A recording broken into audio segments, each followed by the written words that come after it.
As I mentioned, we are at Porter Goss's office. He tells us, although he added he will never say never, that this should be his 16th State of the Union address as Southwest Florida's voice in Washington. As for the speech tonight, it's expected to be a stay-the-course speech. The president emphasizing stay the course in the war in Iraq, the war on terror, and stay the course in the economy. Domestically, there are issues that are of extreme significance in Southwest Florida that he'll address tonight. Health care, tax cuts, expanding NASA, and especially relaxing U.S. immigration policy.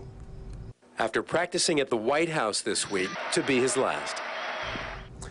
And I can tell you personally, this is my first visit to Washington since 9/11, and the security here is absolutely mind-boggling. Washington, D.C.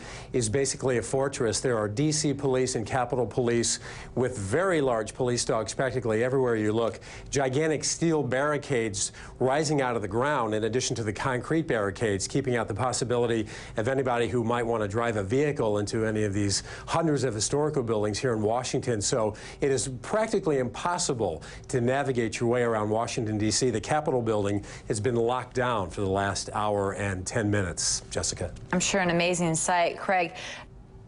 Well, we don't think it's a coincidence tonight, but in the past, major events have happened right at the time of State of the Union speeches. You can think back to 1986. Ronald Reagan gave his State of the Union speech the day that the Space Shuttle Challenger exploded. In 1992, President George Bush I, 41, gave his speech right when the Soviet Union had broken up, declaring that communism had fallen. And in 1999, President Clinton gave his State of the Union speech the same week that the Monica Lewinsky scandal broke.